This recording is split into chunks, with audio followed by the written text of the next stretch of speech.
नमस्कार दोस्तों, स्वागत है आपका अपने ही चैनल में टैग पंच में। टैग पंच को सब्सक्राइब करना और बेल का आइकन दबाना ना भूलें ताकि सबसे पहले नोटिफिकेशन आपको मिलती रहे।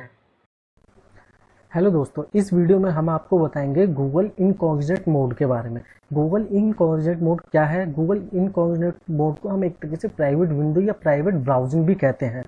तो इससे इसके फ़ायदे क्या हैं, तो चलिए देखते हैं। तो सबसे पहले हमें क्या करना है, गूगल क्रोम को खोलना है। गूगल क्रोम को खोल लिया। अब इनकॉग्निट मोड को खोलने के दो तरीके हैं। एक तो है कंट्रोल शिफ्ट एन।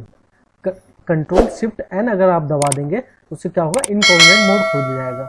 और दूसरा तरीका है कि जो ये 3 डॉट होते हैं इस पर क्लिक करिए, फिर इस पर क्लिक करने के बाद आपको न्यू इनकॉग्निट मोड खुल जाएगा। ये देखिए खुल गया। तो चलिए इसके बारे में देखते हैं, इसके फायदे क्या हैं।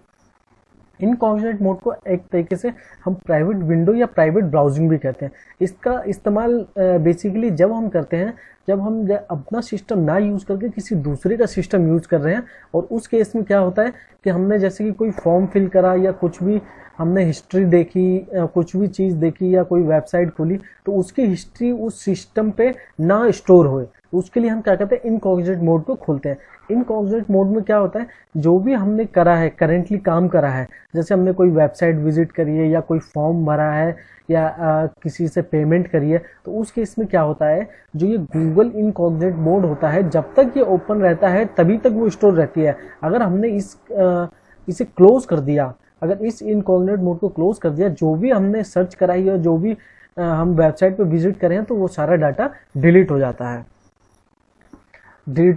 उस केस में जैसे कि देखिए, और इसकी एक खासियत ये भी है कि इसके अंदर अगर आप कोई डाउनलोडिंग करेंगे इसका इस्तेमाल करके, जैसे कि मैं आपको दिखाता हूँ, एक कोई इमेज डाउनलोड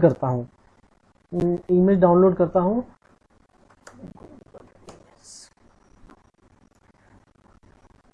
जैसे मैंने ये गूगल की एक इमेज डाउनलोड कर ली। ये मैंने अपने डेस्कटॉप पर रख ली।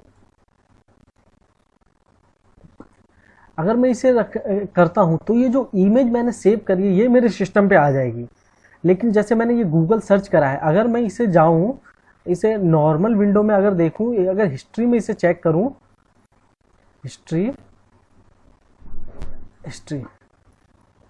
तो देखिए यहाँ पे नहीं आया। अगर मैं यहाँ पे सर्च करूं who is PM of India, PM of India, अगर मैं इसे हिस्ट्री में चेक करूं जाके,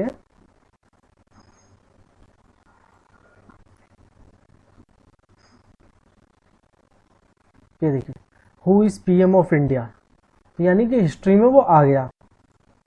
अगर यही चीज मैं इनकॉग्निट मोड में अगर मैं खोलता हूं, जैसे कि अगर मैं यहाँ पे डालता हूं हु इज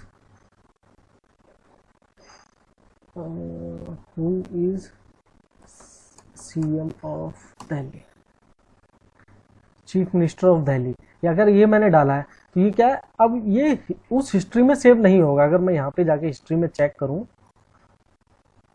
तो देखिए यहाँ हिस्ट्री में नहीं आया। क्यों नहीं आया? क्योंकि जो वो इनकॉग्निट मोड का डाटा है वो उसी इनकॉग्निट मोड में ही रहेगा और जब तक ब्राउजर ओपन रहेगा तभी तक के लिए रहता है।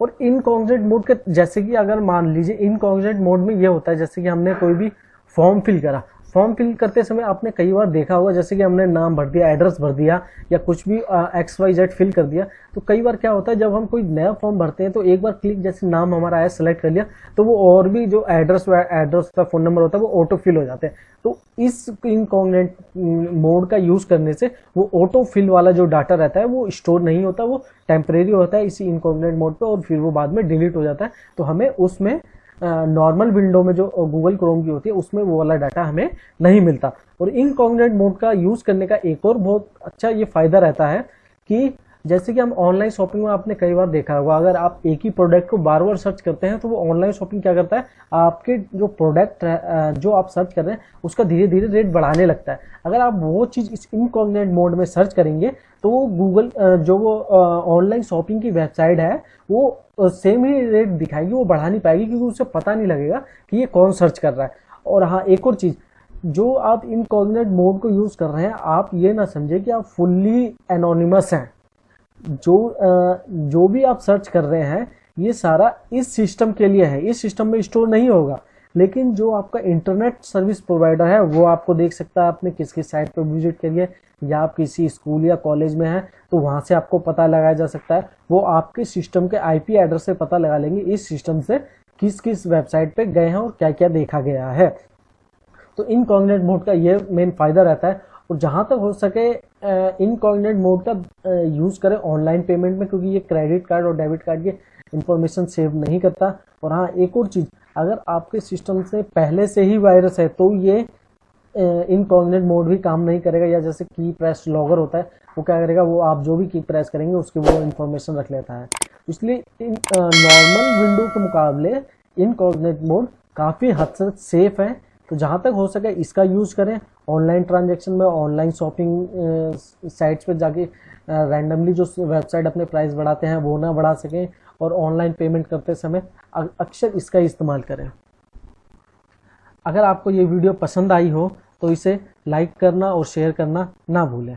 नमस्कार।